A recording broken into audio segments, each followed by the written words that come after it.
जय हिंद दोस्तों, मैं महेंद्र शर्मा स्वागत करता हूं वन वर्ल्ड हिंदी में आपका। उम्मीद करता हूं आप खुश और स्वस्थ है। दोस्तों आइए दिखाते हैं पाक मीडिया की एक और लेटेस्ट डिबेट, क्योंकि अभी हाल ही में जो रशिया यूक्रेन का मामला जो चल रहा है उसमें पाकिस्तानी एक पूर्व फॉरेन मिनिस्टर है, वो बैठ के सीधा सीधा बता रहा है कि भारत का स्टैंड देखो, क्योंकि भारत ने जब सिक्योरिटी काउंसिल में रूस के खिलाफ अमेरिका ने जब वोट डालने के लिए कहा रूस के खिलाफ, तो भारत ने बिल्कुल साफ साफ मना कर दिया और इस चीज़ को बातचीत से संभाले। तो कहीं ना कहीं रूस का मामला और पाकिस्तान के प्रधानमंत्री इमरान खान का रशिया जाने का दौरा, और साथ में पाकिस्तान के 1400 ऐसे लोग जिन्होंने पाकिस्तान को लूट डाला और स्विस क्रेडिट बैंक में अपनी अरबों डॉलर की संपत्ति को डाला है। तो दोस्तों देखिए, इस डिबेट में इसी प्रकार की चर्चा की गई है। तो दोस्तों देखिए डिबेट और कमेंट में अपनी प्रतिक्रिया जरूर दें।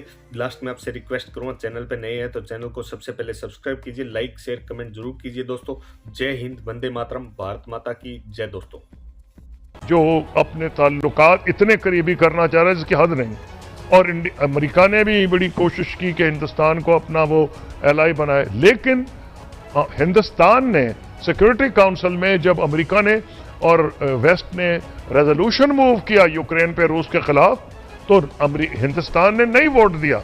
यानी हिंदुस्तान ने फैसला किया कि उसने अपना नेशनल इंटरेस्ट देखना है, वो अमेरिका के पीछे नहीं लगेगा, बावजूद इसके कि वो अमेरिकन कैंप में जा रहा है।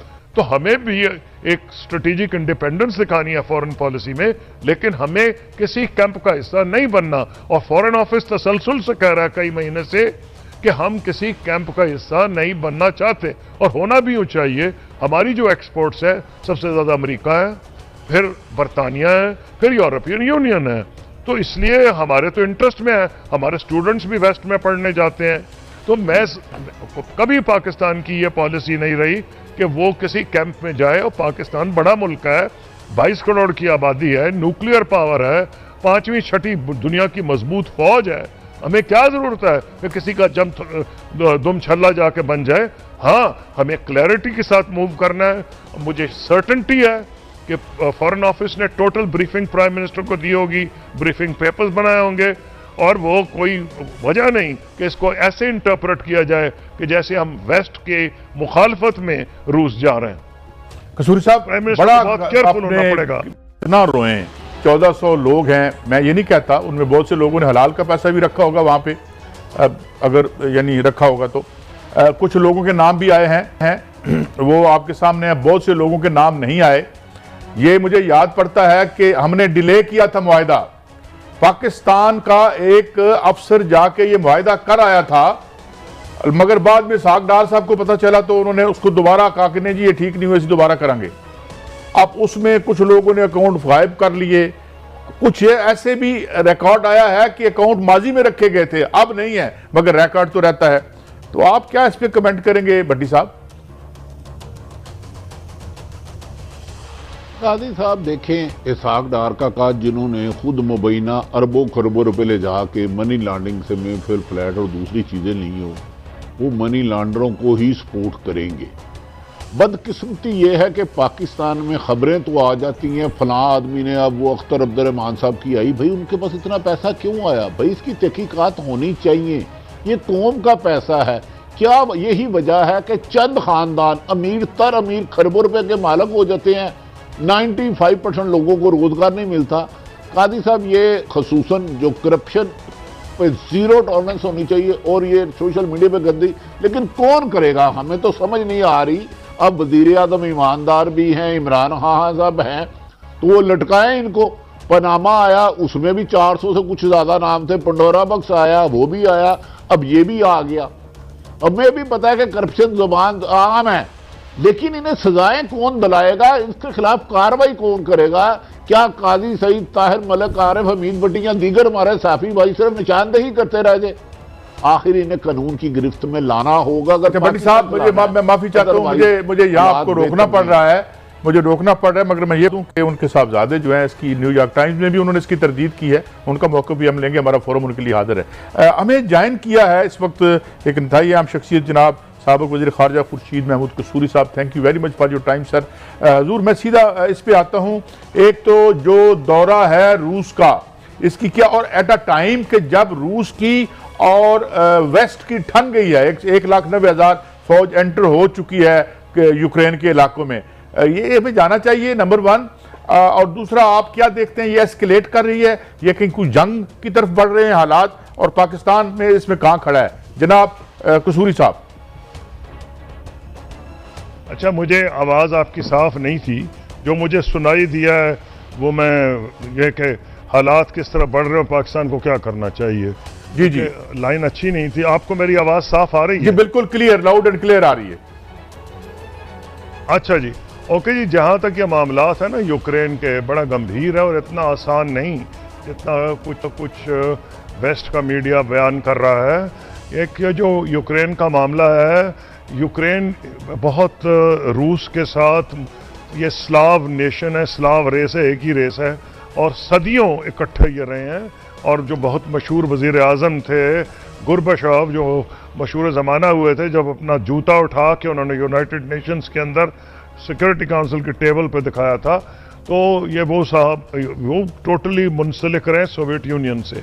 गिला रूस को जो था वो ये था कि जब सोवियत यूनियन का इन्हदाम हो रहा था और उसके बाद जब बर्लिन वॉल गिरा दी गई और जर्मन यूनिफिकेशन को हो रही थी, तो रूस को अश्योरेंस दी गई कि अगर वो जर्मनी की यूनिफिकेशन जो है उसको मान जाए तो वेस्ट जो है नेटो को उसके बॉर्डर्स की तरफ नहीं लेके जाएगा।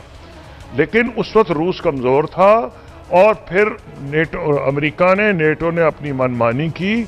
और ये मैं नहीं कह रहा, आज बहुत बड़े जो राइटर हैं न्यूयॉर्क टाइम्स में, टॉमस फ्रीडमैन, उन्होंने बहुत बड़ा मजमून लिखा है न्यूयॉर्क टाइम्स में जो आज छपा है। उन्होंने क्या सिर्फ रूस रिस्पॉन्सिबल है जो आज के हालात हैं? और उनका नहीं, ऐसी बात नहीं है। एक ऐसा मौका था जब रूस कमज़ोर था, वो वेस्ट का हिस्सा बनना चाह रहा था, जमहूरियत अपनाना चाह रहा था, तो सवाल ये पूछा गया भी ज़रूरत क्या थी नेटो को? नेटो तो सोवियत कम्युनिज्म के खिलाफ था, रूस के खिलाफ तो नहीं था।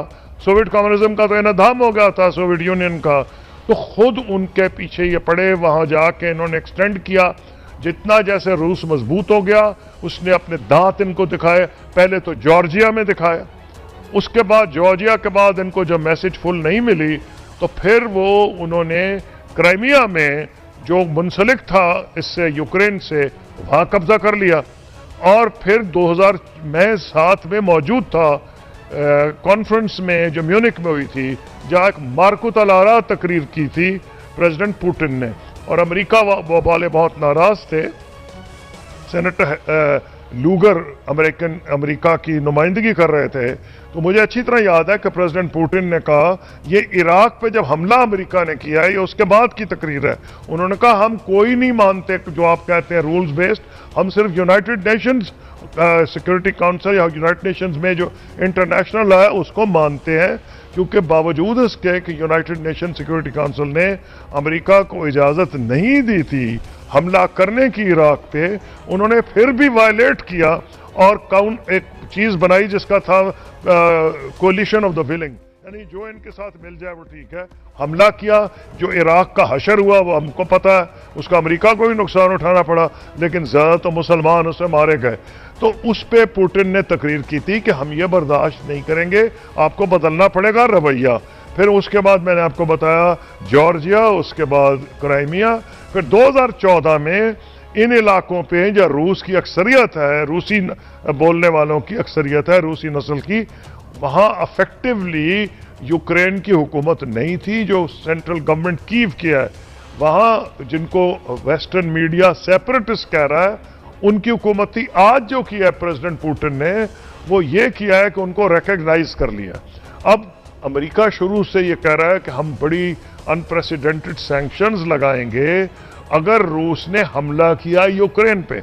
अभी तक जब तक मैं सुन रहा था, अमेरिका ने ये ऐलान नहीं किया कि क्या ये वही हमला है जिसके नतीजे में एक हिस्टोरिक नेचर की सैंक्शंस लगाई जाएंगी, या एक किस्म की रिकग्निशन है जो 2014 की पोजीशन थी उसको आज जो डेफेक्टो थी प्रेसिडेंट पुतिन ने उसको डे जोरे बनाया है, जिसको वेस्ट नहीं एक्सेप्ट कर रहा। अगर तो वो सैंक्शंस लगती हैं तो सारी दुनिया पे असर पड़ेगा। लग नहीं रहा, क्योंकि प्रेसिडेंट बाइडेन ने एक और ऐलान कर दिया, और उन्होंने ये कहा, और आप तसलसल से कह रहे हैं कि अगर हमला हो भी गया, अभी तो ये भी नहीं क्लियर कि ये वो हमला डेफिनेशन में आता है या नहीं। वो कहते हैं अगर हमला हो भी गया तो अमेरिका अपने फौजी नहीं भेजेगा। अगर फौजी नहीं भेजेगा तो कम से कम जंग, जिसका दुनिया को डर है कि को बहुत बड़ी जंग ना शुरू हो जाए, खुदा करे ऐसा ही हो जो बाइडन साहब कह रहे हैं कि फौजी नहीं भेजेंगे तो जंग वो नहीं होगी। हाँ, लेकिन जो सैंक्शंस वो लग जाएंगी, अगर वो हो गया, अभी क्लियर नहीं कि प्रेसिडेंट पुतिन ने किस हद तक जाना है। सिचुएशन मजीद कॉम्प्लिकेट हो गई है क्योंकि ये जो दो उन्होंने इलाकों को रिकग्नाइज किया है, इनकी बाउंड्रीज नहीं डिफाइन की गई। ये कई लोगों का ख्याल है कि बाउंड्री को एक्सटेंड करके एक लैंड कॉरिडोर क्राइमिया तक बना दिया जाएगा जो कि रूस का हिस्सा है। तो इतने बहुत से इफ्स एंड बट्स हैं। मेरी राय में ये बहुत कॉम्प्लिकेट हो सकता है मामला, इसमें कोई दो राय नहीं। लेकिन कसूरी साहब, मैं ये जानना चाहूंगा कि इस कंडीशन में जिस तरह आपने बताया ये खासा कंफ्यूजिंग टाइम है, तो पाकिस्तान के लिए वजीर आजम का ये अच्छा टाइम है वहां जाने का, नंबर 1। नंबर 2, क्या इससे वेस्ट अमेरिका और वेस्ट यूरोप को क्या मैसेज मिलेगा इससे? मैं पाकिस्तान की खारजा पॉलिसी के हवाले से पूछ रहा हूं। जी सुन लिया उन्होंने। जी जी, मैं समझ गया। पर आपका बिल्कुल मुनासिब सवाल है, लेकिन उसका जवाब यूं है कि ये जो प्राइम मिनिस्टर इमरान खान की जो विजिट थी, ये तो बहुत पहले से प्लान थी। आज से कई महीने पहले दोनों ने फ़ोन पे कॉल की थी, उस पर फैसला हुआ था। फिर उसके बाद दोबारा रिपीट किया गया, जब बीजिंग गए उन्होंने उनको इनवाइट किया, उन्होंने उनको इनवाइट किया। तो और फिर इसका पस मंज़र यह है कि $2 बिलियन की एक गैस पाइपलाइन ले डाउन की जा रही है कराची से कसूर तक। और ख्याल लोगों का यह था कि इस विजिट में उसके ऊपर मजीद पेशरफ्त होगी या शायद सिग्नेचर हो जाए। फिर उसके अलावा एक तसलसल में देखें, 2006 में जब मैं फॉरेन मिनिस्टर था, प्रेसिडेंट मुशर्रफ गए प्रेसिडेंट पुतिन की विजिट पे। वो गए जब प्राइम मिनिस्टर फ्रड कॉब उससे पहले 2004 या 5 में इस्लामाबाद आए। फिर प्रेसिडेंट मुशर्रफ के बाद प्रेसिडेंट जरदारी गए, अब प्राइम मिनिस्टर जा रहे हैं। फिर स्टील मिल में रूस का शुरू से इंटरेस्ट है। मुझे ये जो आज भी वजीर खारजा है, मेरे वक्त में भी वजीर खारजा थे लाजरोफ साहब, इन्होंने कई बार कहा कि वो स्टील मिल में आके उसको एक्सपेंशन को ट्रिपल कर देंगे उसकी जो है, और हम चाह रहे थे कि वो आए, लेकिन हमारी बदनसीबी कि उस वक्त इफ्तिखार मोहम्मद चौधरी साहब ने स्टील मिल की जो जो हो रही थी डीनेशनलाइजेशन, उसको रोक दिया, जिसका $अरबा का नुकसान आज तक पाकिस्तान भुगत रहा है। तो ये रूस का इंटरेस्ट स्टील मिल में भी रहा है, रूस का इंटरेस्ट यह रहा है पाकिस्तान से इकोनॉमिक टाइज बढ़ाने में, और पाकिस्तान का तो बहरहाल